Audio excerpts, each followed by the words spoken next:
Selama bertahun-tahun, Indonesia kerap dipandang dunia hanya sebagai pasar. Pasar besar, pasar ramai, pasar yang menggiurkan, tetapi tetap pasar.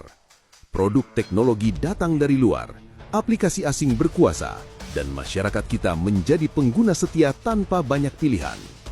Narasi itu begitu lama tertanam hingga nyaris dianggap takdir. Namun di tahun 2025, tanpa ledakan besar, tanpa panggung megah, dan tanpa iklan bombastis, sebuah inovasi sederhana justru membalikan peta kekuatan ekonomi digital Asia.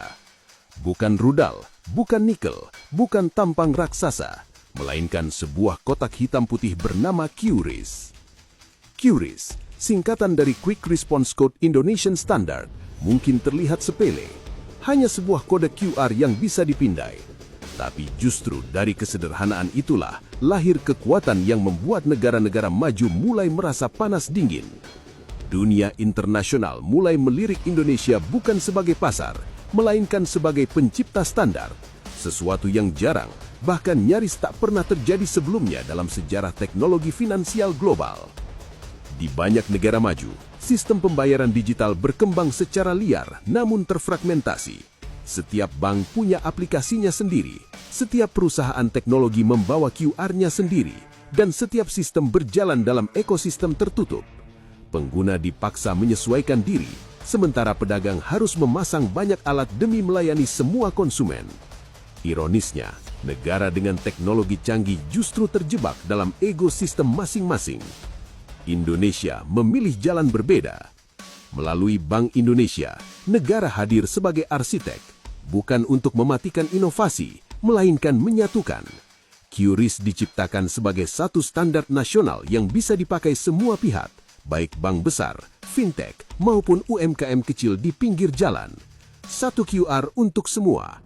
Tidak ada dominasi satu aplikasi, tidak ada monopoli satu perusahaan. Inilah yang membuat banyak negara terdiam. Karena apa yang gagal mereka lakukan selama bertahun-tahun, Indonesia justru berhasil melakukannya dalam waktu singkat.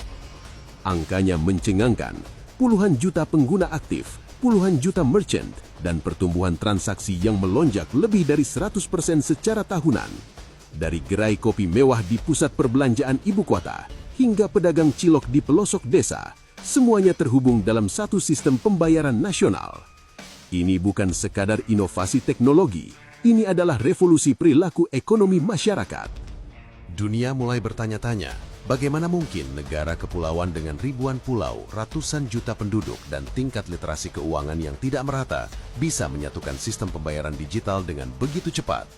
Jawabannya sederhana, karena QRIS bukan sekedar produk teknologi, melainkan kebijakan negara yang berpihak pada inklusi.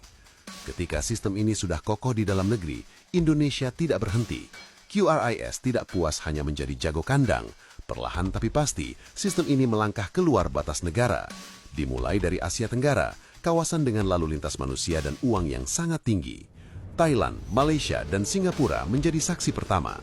Warga Indonesia yang berwisata ke Bangkok atau Kuala Lumpur kini tidak lagi sibuk mencari money changer. Cukup buka aplikasi di ponsel, pindai QR, dan transaksi selesai. Rupiah otomatis dikonversi, pedagang menerima mata uang lokal, dan semua berjalan tanpa gesekan. Inilah kekuatan tersembunyi QRIS. Ia bekerja di belakang layar, tanpa drama, tanpa ribet, tapi dampaknya nyata. Ketergantungan pada dolar Amerika Serikat mulai berkurang.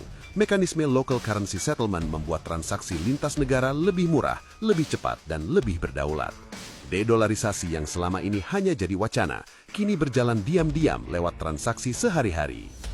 Puncak pengakuan dunia datang ketika QRIS resmi digunakan di Jepang, negara yang dikenal disiplin, maju, dan sangat selektif terhadap sistem asing.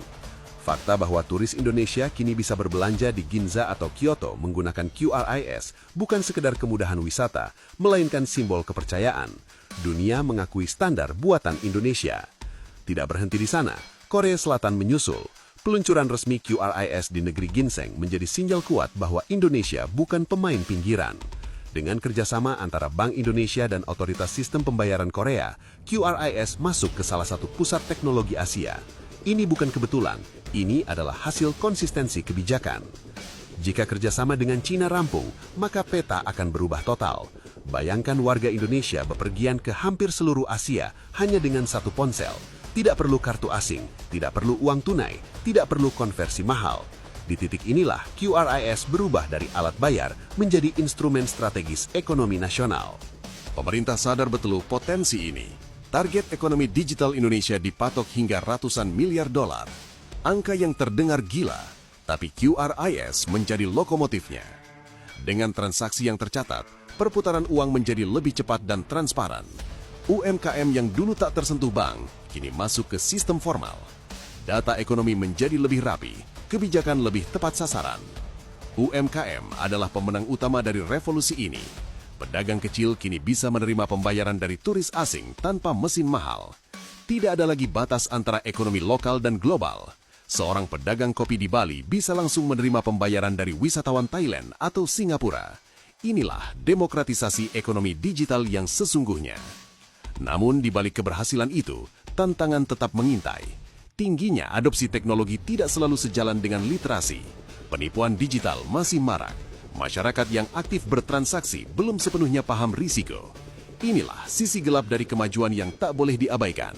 Negara harus bergerak cepat, tidak hanya membangun sistem, tetapi juga melindungi penggunanya.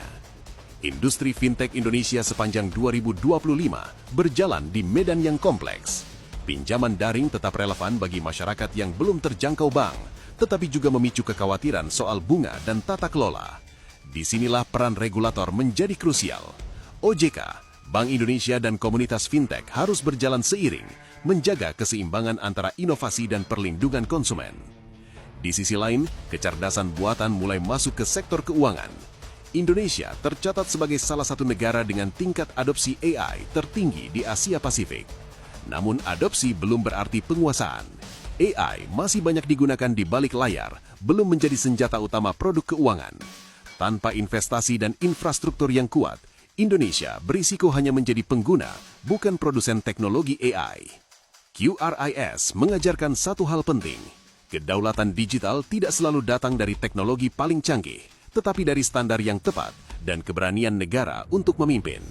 QRIS tidak menutup diri dari pemain global, justru mengundang mereka untuk ikut bermain di atas standar yang sama, inklusif, terbuka, dan berdaulat. Jika dulu kita bangga karena batik dikenakan di panggung dunia, atau rendang dinobatkan sebagai makanan terenak, kini kita punya kebanggaan baru. Sebuah standar pembayaran buatan Indonesia yang dipakai lintas negara. Sesuatu yang mungkin tampak kecil, tetapi dampaknya besar. QRIS bukan hanya alat transaksi, ia adalah simbol perubahan posisi Indonesia di peta ekonomi digital global. Dari pasar menjadi pemain, dari pengguna menjadi penentu standar. Dan bagi negara-negara lain, inilah yang paling mengganggu. Karena sekali sebuah standar lahir dan diterima luas, kekuatan sesungguhnya bukan lagi pada siapa yang paling kaya, tetapi siapa yang paling dipakai. Dan di tahun 2025 ini, dunia mulai terbiasa dengan satu kenyataan baru. Saat sebuah kode QR dipindai di Tokyo, Seoul, Bangkok, atau Kuala Lumpur, ada jejak Indonesia di sana. Sebuah kotak hitam putih sederhana yang diam-diam membuat raksasa ekonomi dunia mulai merasa gentar.